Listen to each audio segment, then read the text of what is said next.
Here's our synopsis of Rust Creek, a suspenseful thriller that will have you riveted from beginning to end. You're going to enjoy this if you enjoy films where the protagonists are pushed to the brink and have to rely only on their wits, survival instincts, and pure willpower, not simply another survival drama. Welcome to the in-depth movie recap for today. We're exploring the compelling world of Rust Creek, an exciting thriller that tests our ability to trust people and our desire to survive. Rust Creek, directed by Jen McGowan, is a film that explores themes of loneliness, despair, and primitive fear against the backdrop of the Kentucky wilderness. Let's examine this more closely. Sawyer, our main character, is a driven college senior with a promising future. She is intelligent, driven, and focused on getting a position that will help shape her future professional path. Sawyer first meets us while traveling through Kentucky to get to Washington, D.C. for a job interview. Sawyer is eager to prove herself, just like many other college students who are excited to take their first steps toward adulthood. But almost immediately, this easy journey takes a terrible turn. With just her smartphone and a GPS, Sawyer makes her way across Kentucky's back roads before entering a remote area of the state. Winter's harsh, desolate surroundings lend an unsettling atmosphere, and viewers begin to feel increasingly uneasy about her circumstances. Her GPS flickers and eventually loses signal as she travels, hinting at the danger that lies ahead for the audience. When Sawyer turns off course, the first significant challenge presents itself. She tries to reverse course because she's unfamiliar with the terrain, but things get worse when she stops to check her paper map. The stage is set for what will turn out to be a tough survival test, stranded in the middle of nowhere without cell coverage. The wilderness's seclusion in Rust Creek is a character unto itself, serving as a physical and metaphorical barrier separating Sawyer from her everyday life. She gets farther from safety the farther she goes into the woods. The exchange that seems innocent at first turns into something much darker. Two gruff locals named Hollister and Buck agree to assist Sawyer, but it soon becomes apparent that their motivations are anything but altruistic. Their actions get more menacing as they press her for the reason she's in the neighborhood and ask invasive questions. Tension builds as Sawyer tries to defuse the situation. She decides to leave after sensing the danger. But these guys have other ideas. They obstruct her path, and the conversation becomes antagonistic. The men are enraged and determined to find Sawyer because she uses pepper spray to defend herself in a panic and escapes into the woods. Buck and Hollister make for terrifying rivals. These males, who think they may act whenever they like without repercussions, perfectly capture the lawless atmosphere of the area.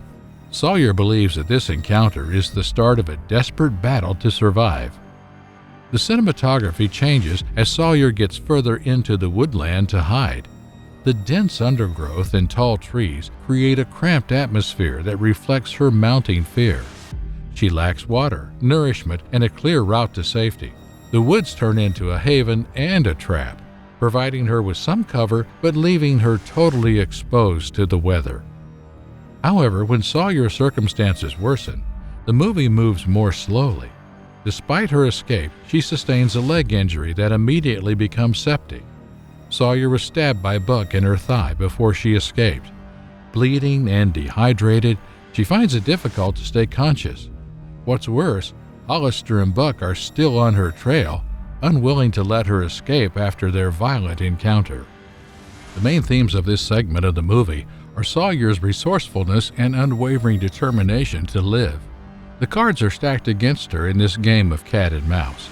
The harsh character of the forest is expertly captured in the cinematography, giving Sawyer the impression that every step she takes is an enormous struggle. The nighttime drops the temperature.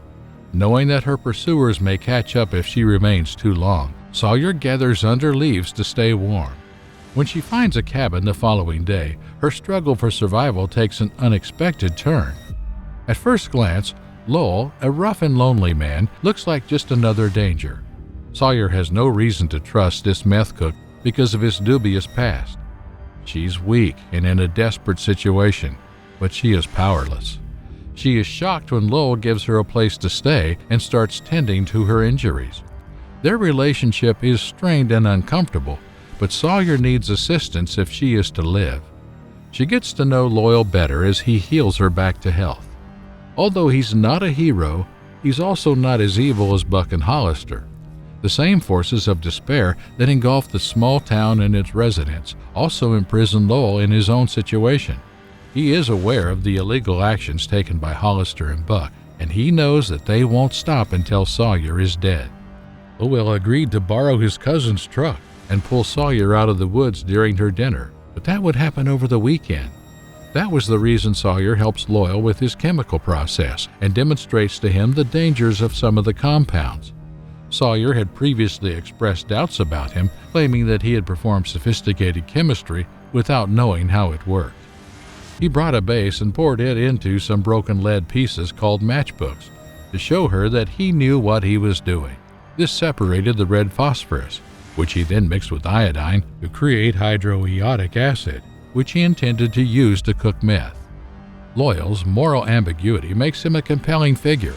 Although he's not a hero, he's also not a bad guy.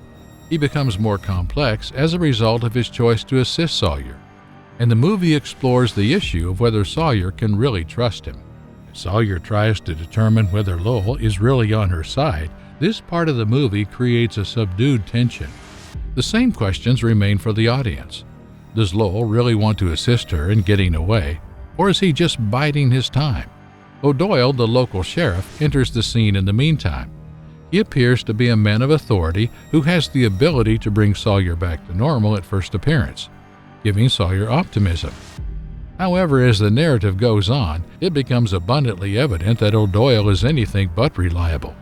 He's involved in the drug trade in the neighborhood and contributes to the anarchy that exists there. O'Doyle aligns himself with Hollister and Buck as he looks into the matter, tightening the rope around Sawyer's throat even further. The men step up their hunt because the law is on their side, and it soon becomes apparent that Sawyer's prospects of surviving are dwindling. O'Doyle's arrival adds yet another level of depravity and despair to the movie. Sawyer faces not just two deadly men, but a whole system that is biased against her. Lowell is aware of the passing of time. He informs Sawyer that they must move swiftly and forcefully if she is to live. They devise a nervous scheme to lure Buck and Hollister out of the cabin and into the forest, where they may be attacked. However, nothing goes exactly as planned. The movie's climactic scene is a protracted, suspenseful meeting in the middle of the forest. Sawyer and Lowell take advantage of the surroundings by setting traps. One of the men is rendered unconscious by them, but when O'Doyle shows up, everything changes. His presence throws off their strategy, because it's obvious that his goal is to tidy up the mess in a way that will profit him rather than to assist Sawyer. Tension has been building throughout the movie, and it culminates in a suspenseful showdown between Sawyer, her pursuers, and the dishonest sheriff. Sawyer's journey has been one of survival, but now she must overcome the greatest obstacle. Can she outwit the men who are chasing her, as well as the corrupted system that lies behind them? In a suspenseful final, Sawyer demonstrates that she is anything but the defenseless target that her assailants had assumed her to be. Utilizing her ingenuity, she flips the tables on Hollister, Buck, and O'Doyle by using her understanding of the area and the traps she and Lowell had set. Sawyer is the final person standing at the end of a vicious and unrelenting battle.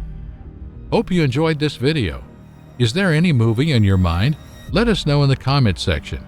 And don't forget to subscribe to this channel and like this if you've not done that. Turn on the notification bell for more videos like this one.